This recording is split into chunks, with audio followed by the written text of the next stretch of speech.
May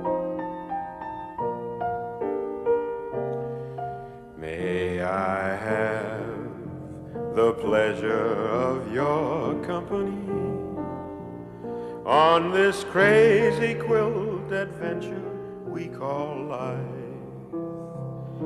If I may have the pleasure of your company, I'll guide you through the pitfalls like a wife.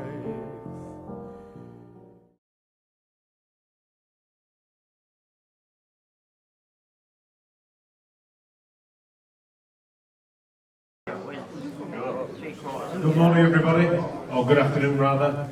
Welcome to the first Sport Lunchtime Lecture of 2026. The capital culture might have gone, but we continue with our unfunded lonely furrow of bringing culture to the city centre. If you've not been before, welcome. This is a series of monthly talks, midday starts before Bradford City home games, featuring all sorts of bizarre sporting insights and what have you. But today we're going to talk about, or Lee's going to talk about, one of Bradford's greats, one of the big three, I suppose, in the JB Priestley. A Manningham lad, of course, would have been growing up when Manningham were playing, and then Bradford City, of course, at the pub. So I guess there might be something about that hope, but you never know. There will be. There will be. I mean, we've promised it. So please give a good welcome to Lee to speak about JB Priestley's magnificent, magical game. Thank you. Thank you very much. I'd just like to say I'm being filmed, so I better not swear. So this is a first for me. So it's my name's Lee Hanson. I'm going to talk about Priestley. I'm going to talk about his love of the game, a game he truly did passionately love. Also a little bit about his background and childhood, and then also about his other writings on football, because Priestley got quite involved in the 1920s and 30s into the whole debate about amateur versus professionals, and also about how much a professional sportsman should earn, if indeed they should earn anything at all. You'll see from the poster that I've put Priestley in a Bradford Park Avenue kit, and that is really relevant because Priestley was a very good footballer. He was described by his friend as Percy Monkman as a very fine fullback, and he actually had trials with Bradford Park Avenue, although he very modestly said that it didn't come to very much and he didn't think he was that much of a player. But I think somebody who goes for professional trials must be half decent. So I'm going to talk about those things, but just in case you have got absolutely no idea who JB Priestley is and what he was and what he did, I thought I'd try and give you like a maybe 2-minute run through of everything. So here he is. He's born in 1894 at 34 Mannheim Road, just off Toller Lane, just up the road here in Bradford. He's born into a very working class family. Later he moves to 5 Saltburn Place, which is top left. And it's there that he starts to write in his attic bedroom. It's there where he starts to read lots of books and poems and decides that he ultimately would like to be a writer. He leaves school, he goes to Cunliffe Junior School, just up the road in Manningham on the site of the current St Joseph's. He passes the 11 plus, he's a bright boy, and he goes to Bellevue Boys, which the building is still there on Manningham Lane, literally 200 metres from Valley Parade. He does really, really well at school, very clever, but he finishes school and he really has no idea what he wants to do. So his father helps him get a job in the wool trade for Helm & Co, and he works there in Swan Arcade, which is the top image that you can see. Absolutely terrible act of municipal vandalism, by the way. And Keith, the PowerPoint's gone off and now I don't know how to get it back. Yes, I do. Well, happy days. Right. So that building got knocked down, which was really a crying shame. David Hockney described it as a building as great as anything in Paris when it was knocked down in the 1960s.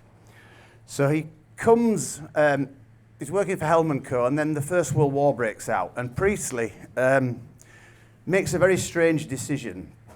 He said that he was not patriotic really at all. He didn't have any kind of dislike of the Germans because, of course, Bradford was populated very heavily by Germans. Lots of German wool merchants. And he decided to get on a tram, and he went to Halifax and he joined the Prince of Wales Regiment, the Duke of Wellington's regiment, which was a really odd thing to do, and he could never really explain it, but it actually changed the course of his life quite profoundly, because unlike all his friends, they all went down to the drill halls in Bradford and went in with the Bradford Pals, and there'll be a little bit more about that later. So he survives the war, he's bombed, he's gassed, he's buried alive, he is eventually invalided out of the army. And when he comes back, Bradford's a very different place, and I'll explain why a little bit later. He goes off to Cambridge University on an ex-serviceman's grant. After that, he moves to London, becomes a professional writer, writing reviews and articles. Eventually he starts writing fiction. He then moves on to drama, and he becomes pretty much the most dominant playwright in the West End of London throughout the 1930s into the 40s. There's probably only Noel Coward who could be described as kind of his equal at that time.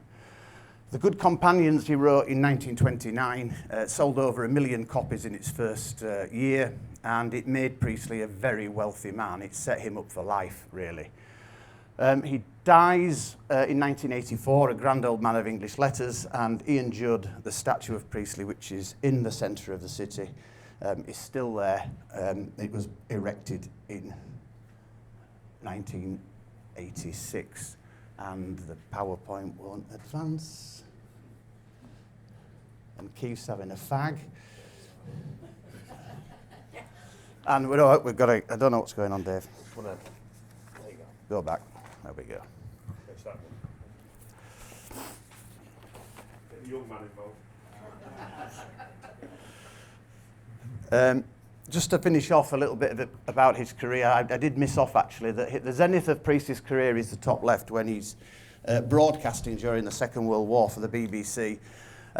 Nearly a third of the adult population turned in to listen to him on the radio on a Sunday night on his postscripts talks, and he's regarded at that time as second in importance to Churchill in the country. He had audiences of upwards of 17 million people listening to him on the radio. So that kind of covers the early introduction stuff. So I said at the beginning that Priestley's love of football comes from childhood and his early life in Bradford. It's a really exciting time to be born in Bradford, I think, in the 1890s, because Bradford's a very wealthy city, but most importantly for football, it's an era where professional football comes to Bradford for the very first time. You've got Bradford City being formed in 1903, and you've got Bradford Park Avenue being formed in 1907. The interesting thing about Priestley growing up in Bradford is he never declares his loyalty to any of the clubs. I can't find anywhere in any of his writing where he says, I'm a Bradford City fan or an Avenue fan. I'm suspecting maybe more of an Avenue fan as he went for trials there, but we don't know. But one thing I would like to think is that he might have been in the city centre when Jimmy Spears came back with the FA Cup in 1911, where he was greeted by 40,000 people at the Bradford Exchange railway station. One has to assume that he must have got caught up in that fervour, but there's no evidence to suggest so. I'm just assuming. So, Priestley, love of football starts in boyhood. The images here are of the Saltburn United Football Club. Saltburn Place was where Priestley obviously was living. These are all his childhood friends. And you can see Priestley on the front here, I've circled him, and on the back row there, that's actually a red and white football top. I know it's black and white, but I'll tell you why it's a red and white football jersey a little bit later. So these are all his friends, and he falls in love with football. And this is a later picture of the same group of boys, more or less. And these boys all went to Cunliffe Junior School with him. This is the Cunliffe Junior School football team. So, football really important to him in childhood, all his boyhood friends. He becomes absolutely passionate about the game. And in 1949, he writes a series of essays called Delight. At this point, he's a 50-year-old man. And he writes an essay in there all about football and playing with his friends. And he writes this. When I was a boy, I lived in a new suburb with playing fields not far away. During the holidays, we would pick sides for football, always soccer, and play all day. We might have different meal times, rushing home to dinner any time between 12 and 2, but this only made the day-long game easier to manage. We would arrive home breathless, scarlet, put away 2 or 3 helpings of suet pudding, then hurry back to the game. In the morning, in the afternoon, in the early evening, as I went clattering in my football boots past the row of half-built houses towards the field, I would hear the thud, thud, thud of the ball a magical sound unlike any other, and delight would rise in my heart. There are moments, even now, 40 years afterwards, when I find myself in some country lane and hear that thud thud of a ball, and it calls me to the field. I feel an itching in my insteps, and for a daft fraction of a second, I imagine the game is still there for me to join, forgetting how the years have gone and that now I'm a heavy, aging man. And in the same book, later on, he recalls getting the gift of a red and white football top and a brand new football on Christmas Day morning. And he wrote, "Among my presents that morning were a football and a red and white striped football shirt." And there he is in the previous image with that very shirt on. The football was not one of those rubber things like punch balls that usually came a bit later, but a proper leather football, smaller than the real match balls, but properly made, properly panelled, and with a proper bladder inside. I took my new football outside at once, pushing my way through the front door into a world where there seemed to be nobody moving behind any of the windows. I went up the street and I kicked my beautiful football, wearing my new red and white striped jersey, and I felt myself to be a person of great consequence. When I kicked the ball, it made a lovely thump on the hard ground, and that noise, together with the dark old houses, the faint smell of smoke, the pale morning light, and the feel of Christmas still clinging to me, gave me the sense that something tremendous might happen at any moment. I remember going past the mill and out into a little cobbled space, still kicking my ball, and suddenly thinking that if only I had someone to pastor, someone worthy of this ball and this jersey, we might play the greatest game of football ever seen. But there was nobody at all, no sound except the thump of my ball on the hard street. I must have been no more than 9 or 10, but I felt then as if I had stepped straight into a larger and more magical world. And then I went home, knowing without being told that nothing whatsoever that happened later that day would be half as good as that Christmas Day morning and that lonely, wonderful expedition, wearing my red and white top and kicking my enchanted football. So really, really passionate writing. Now, I did say earlier on that Priestley's memories of football were pretty much bound up in tragedy, and I did talk about the fact that he went to Halifax and joined the Duke of Wellington's regiment. He didn't go with all his friends down into Bradford and join the Bradford Pals.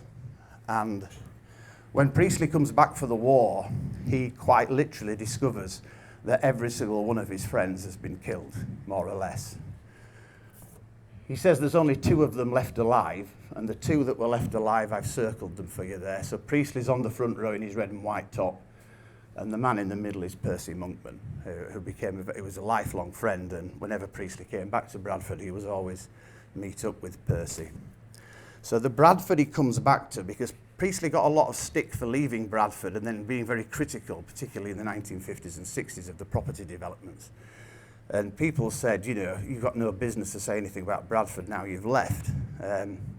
My theory is, and I think it's probably true, I think if most of us came back to live somewhere where we have no friends left, you're pretty unlikely to stay around, I think, and go and seek a life elsewhere. And that's what pretty much happened to Priestley. Now, the war has an absolutely appalling impact on Priestley because it changes his whole outlook on life. Fellow Bradford author John Brain said that the real J.B. Priestley died somewhere on the Western Front, but a writer was born. And Brain argued that the reason he wrote 130 books and 5,500 news articles and magazine articles and book reviews was really so he didn't have to remember the war at all. And he never really wrote about it in any detail, but he was certainly angry. He was an angry man from that moment on, and he gained a real sense of class feeling. And he writes in a memoir in 1962 this about his friends. Even so, I was lucky. I might have been up to Passchendaele, where Haig ought to have gone up there himself or gone home, was slicing my whole generation into sausage meat held above a swill bucket. The tradition of an officer class defying both imagination and common sense killed most of my friends as surely as if those cavalry generals had come out of the chateau with polo mallets and beaten their brains out. Call it class prejudice if you like, So long as you remember that I went into that war without any prejudice, free of any class feeling, no doubt I came out of it with a chip on my shoulder, a big heavy chip, probably some friend's thigh bone. And then later he wrote this, which is very telling. So for those who can't see that, maybe at the back. And then some people, politicians and editors, influential employers and the like, were surprised and pained afterwards to discover that places like Bradford appeared to be short of clever, lively young men. They should have looked among the chalk and in the sandbags. So I think that's quite a poignant thing to dwell upon, but I am here to talk about football, not the war and not Priestley's involvement in it. Just a couple of quick photos before I move on. So because so many officers did die in the war, Priestley was actually commissioned in his later service. And in 1919, when he'd been invalided out, to his great surprise, he was sent to Calais and put in charge of a load of German prisoners of war. And what do you do with a load of German prisoners of war? You put them in a football team. So Priestley organises a football team, and they actually have a little tournament between different prisoners of war.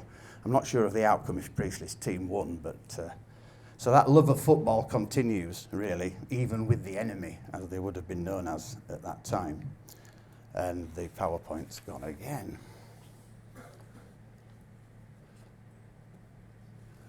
Right, and finally, just before I do move on, here's Priestley again on the front row. Priestley played a lot of charity football matches in the 20s and into the 30s before he got a little bit too old. And this is one that was held by his publisher Heinemann to raise money for a children's charity. I don't know why they're all wearing cricket gear, but that must have been the fashion back then. So we've got this love of football. It all originates in Bradford in his childhood with his boyhood friends. When he actually goes to London and he starts to become a journalist and write about it, he ends up starting to write about the game and telling people what he thinks of the game and why the game is important, and also why professional footballers ought to receive a good wage. And the first time he writes about football is in an article in a defunct newspaper now called The Sphere. And in this particular article in 1926, he's in Bethnal Green and he's gone to the Ring, which is a famous boxing venue. It's still there today. And he's gone to watch boxing, and he sees something utterly beautiful in boxing, and he describes boxing as an art form. And in the same article, he also starts to talk about football. So he kind of marries the two things together. So he says about boxing, about football, he says, football, a magnificent game, blending art and science, speed, strength and brain to our admiration. But he's not impressed in the article about the partisan nature of crowds, everybody baying for the blood of the other boxer. And this is something that creeps into his writing with football. He doesn't like the behaviour of certain football fans and the partisanship and decrying the opposing spectators. And we'll all be doing that this afternoon, no doubt. Another interesting article he writes is for the Daily Mirror in the Saturday Review. Again, this is in the 1920s. And Priestley's got the job of writing an article about football on the very first day of the football season. And this is what he says about it. Association football, as it is played today by good professionals, is the best game in the world to watch. To bring together 40,000 men to look on an arena where there is neither bloodshed nor cruelty, but simply an exciting display of agility and skill is somewhat of an achievement in itself. The United or the Wanderers or the City can turn an hour and a half of winter afternoon into an epic. What you see is not merely football, but conflict and art. And he comes back to that and uses that phrase in other writings. Every flight of the ball has a disastrous or happy significance. We hold our breath when it comes to sailing into our goal mouth, and when we roar triumphantly. When our forwards go racing down the touchline, we are judges of fine points, and association football is essentially a game of fine points. That is not what the condescending and rugby men and snobbish rugby men who occasionally visit a match simply do not understand. They ask for beef and we give them brain. Moreover, it is the professional footballer who has made the game so brainy, who uses his head in more ways than one. And Priestley, you noticed earlier about coming out of the war with a class conscience. He is absolutely appalled at the snobbishness of rugby types and certainly gentlemen players. And it's a very pertinent discussion in the 1920s and 30s. I mean, there was a huge argument going on about whether anybody should actually be paid for playing sport at all, at any level. And sport was mainly controlled by lower aristocracy and the upper middle classes. And they had a very sneering attitude to working class men and women who might want to go and play sport professionally. And they had this whole debate about gentlemen and players and amateurs and professionals. And Priestley kind of wades into this discussion. And he does this in 1926 in an article he writes about Herbert Sutcliffe, who is obviously a famous Yorkshire cricketer. And Sutcliffe is Priestley's big cricket hero. And at the time he was writing this, Herbert Sutcliffe was coming under an enormous amount of attack from certain areas, sections of society, for actually demanding more money to play cricket for Yorkshire. And there was a whole idea that he was an upstart and it was an absolute disgrace that he should even want playing for sport. You don't play sport for money. Sport is a game, it's not a profession. And Priestley writes in this article, very humbly actually, lauds Herbert Sutcliffe and says, I mean, I've never met him, he says, and he probably doesn't know anything about me, which would be quite untrue, I imagine. And he says, if Sutcliffe's an entertainer at the end of the day, he's a brilliant cricketer. So if he entertains people by playing cricket and they all come to the turnstiles and they pay their money, he ought to be paid for that. And he likened himself to Sutcliffe, saying that we are both entertainers. He said, there's nobody seems to have a problem with me writing books and articles and me getting paid for it, so why the hell shouldn't a sportsman? And he wrote in this article at one point, oddly enough, there are several friends of mine who say they despise this sport and that a man should not play for sport, should not play sport for money. But they don't complain about my method of earning a living. So this whole argument about purists versus amateurs, Priestley just wouldn't have any truck with it really. To him, upper class, middle class amateurs, you know, they could park their business for the summer and go play cricket all day long if they wanted, or football or whatever, golf, whatever they wanted to do. Priestley believed that cricket and football was a people's game and that the games themselves, the sports of cricket and football, relied upon professional sportsmen. They didn't take money in order to earn a living. They took money because they simply couldn't work in a mill all week and then decide to give themselves a month's holiday to go off and play the game. So he was very adamant that this idea of gentlemen and players should be abolished and professional sport will come in. And you will know that this discussion carried on really right into the 1980s and 90s. I mean, rugby union only became a fully professional game around that time. And some of you will also remember all the debates about the Olympics. I mean, they only started getting paid as professional sportsmen. I think that's back in the late 1990s as well. So this whole kind of silly British argument about who should earn what is quite interesting. The next foray he has into journalism on this topic is when he writes an article called Your World and Mine for the Sunday Chronicle in 1933, where he not only argues the case for professional sportsmen, but called for the abolition of the maximum wage for footballers, which at that time in 1933 was £9 in the winter and £6 in the summer. And what's remarkable about that working class, which was all calculated on its comparison to an average working man's wage, was that it stayed that way for till 1947. So that's a long time with no pay rise. And then it was increased to £12. But you had to have been a player with unbroken service for 5 years before you would get that amount. So there were certainly many footballers who were nowhere near the £12 a week. And it's amazing to think that it stayed that way again until 1957, when it went up to £20 a week, which in today's equivalent is about £430 a week, which I think you would struggle probably to get many footballers to play a professional sport for that amount today.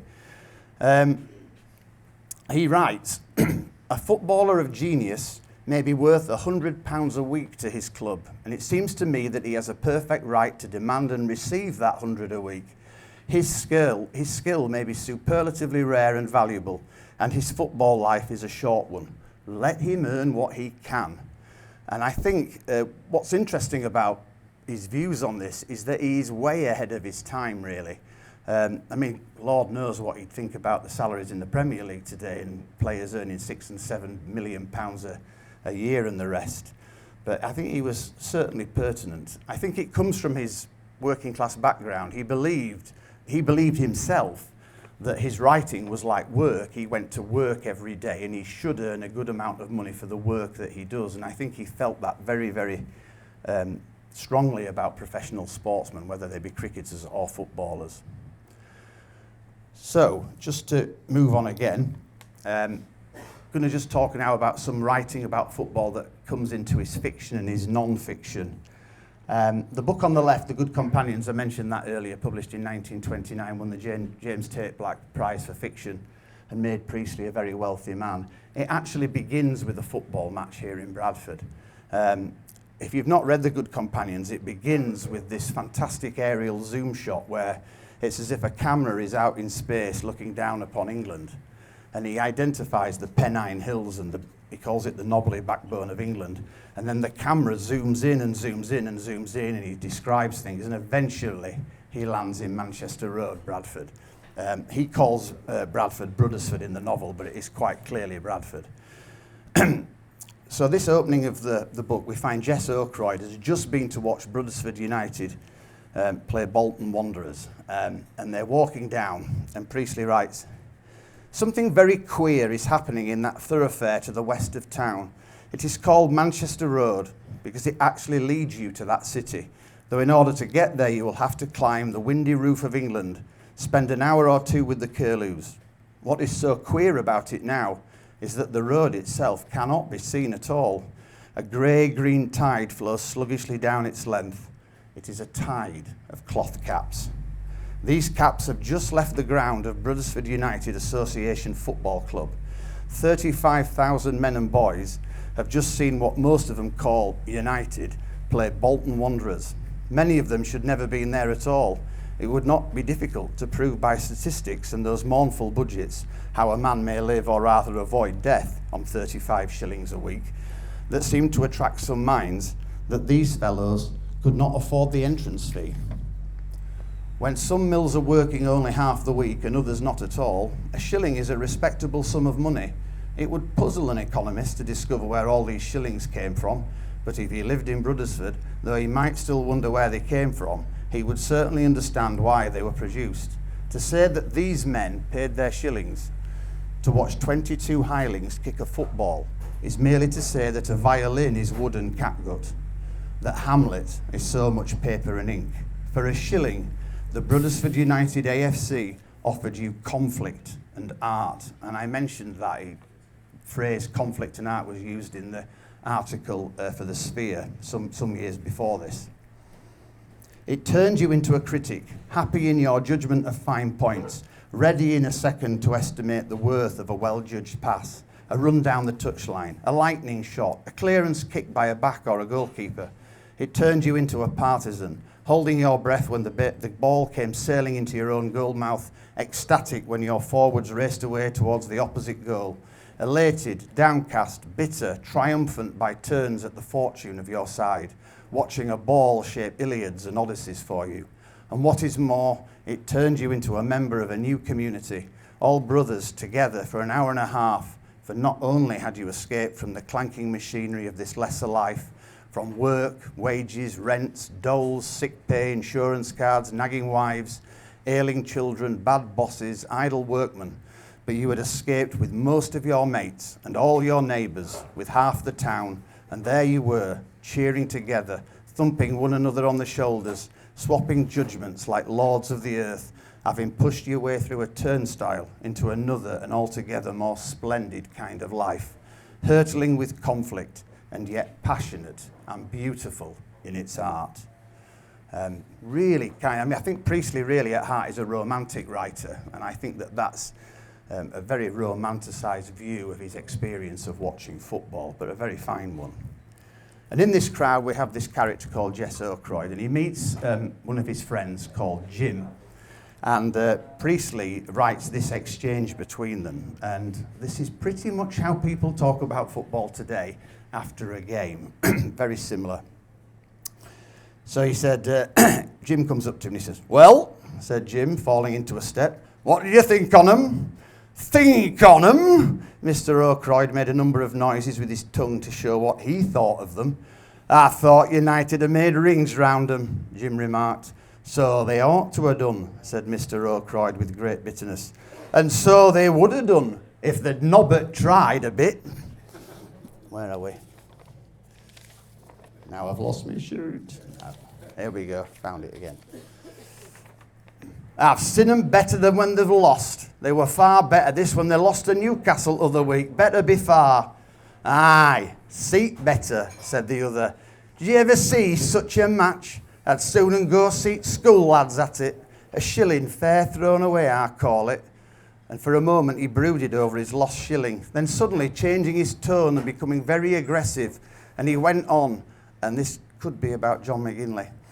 "Yon new centre forward they've gotten, McDermott, or whatever he calls his sen, he'll never be nowt. Never.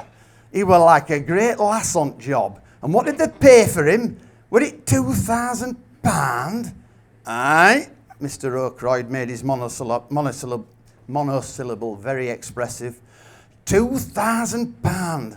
That's 100 for every goal he missed a day.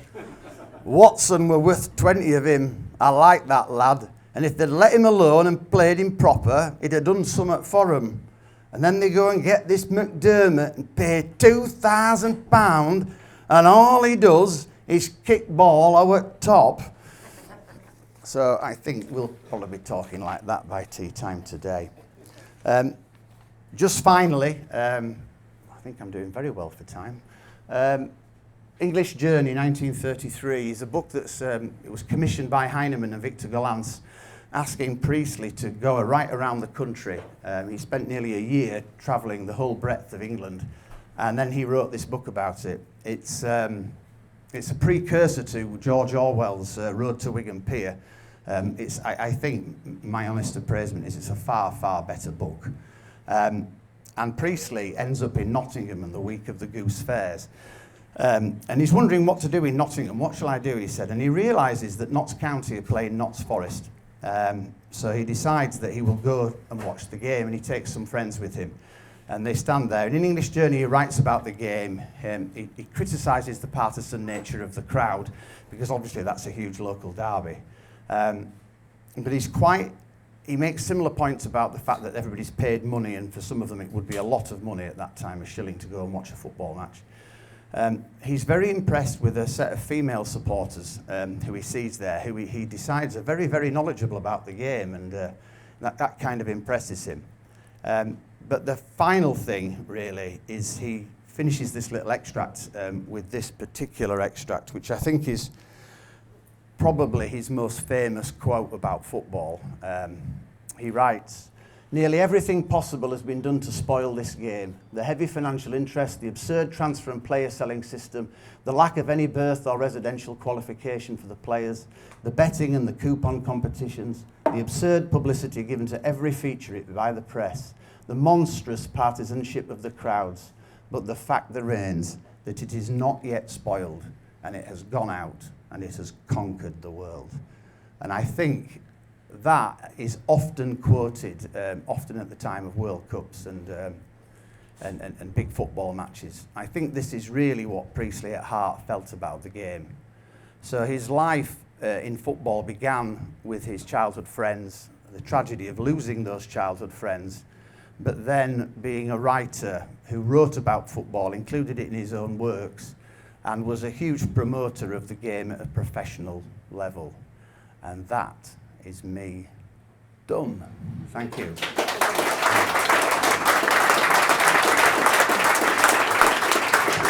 Thank you, Lee. Marvellous. Any questions? I suppose the first thing to say. Well, that's good. He's obviously covered everything. And don't forget, no monstrous partisanship. It's easier to say than no monstrous partisanship this afternoon, please, ladies and gentlemen. Do remember that our brothers and sisters from Cambridgeshire are not there to be booed and just to come here and be defeated 5-0. And the referee may well make some decisions that he would regret later. So just remember, just hold those things in mind. Fantastic piece. I mean, J.B. Priestley is one of my favourite authors as well. I think Bright Days is probably my favourite book of the lot. But that opening part of Good Companions is, it captures something about Bradford at that time and about supporting football. But there's other things that Priestley wrote about that have changed, obviously. He talks about the predominantly male crowds. The debates about amateurs and professionalism, that's kind of been put to bed. However, you still hear the same stories about Premier League players being paid too much money. Nobody talks about the too much money going into the game, but the people who actually play it, we pay to watch, shouldn't get a share of that. Seems odd to me, but those debates are still going out there, yep, unfortunately. Definitely. But I think that the capturing of this idea of, for one afternoon we're a bunch together supporting our town and our team against the other mob is still there, isn't it? And we'll still live and die with those emotions over the next 3 or 4 hours, undoubtedly. But anyways, thanks once again to Lee. It was a great talk. Practical, we might talk about cricket, Priestley cricket. How about that one? Is there enough there? Bus tour, Dave. Bus tour, yes. He fancied a Priestley bus tour. We'll think about that one. Our next talk is on the 7th of May, which is almost 50 years to the day, amazingly, since Bradford City played Southampton in the FA Cup quarter-final in 1976. Mike Harrison, the editor of City Gents, coming along, and myself, we were both there, old enough to remember it. I still hold a grudge, because it was a terrible free kick that should have been disallowed anyway. There we go. We're going to talk about that game and the cup run in '76 and the way that kind of pushed Bradford City onto the national stage, probably the first time in our lifetimes. And then a month after that, with another talk. Anyway, 7th of March, but once again, thank you, Lee, thank you. All right? All right?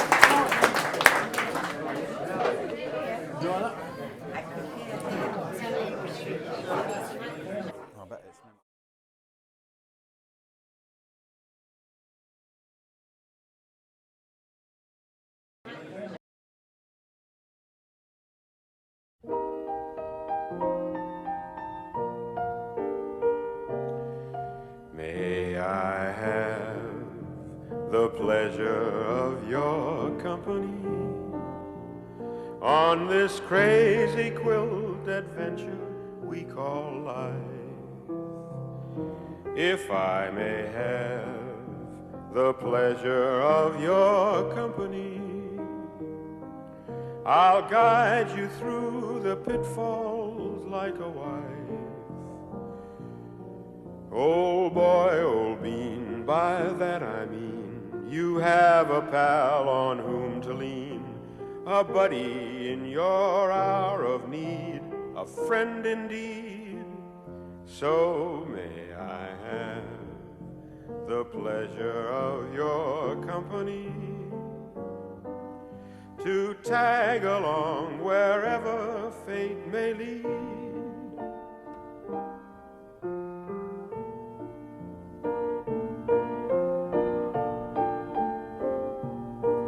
As we trip the light fantastic we call life.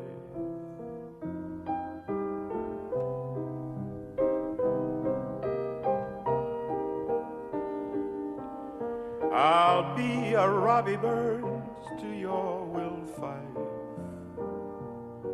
Old sport, old bean, by that I mean let's find a bar on which to lean, becoming at increasing speed fast friends indeed. So let us share the pleasure of our company and tag along wherever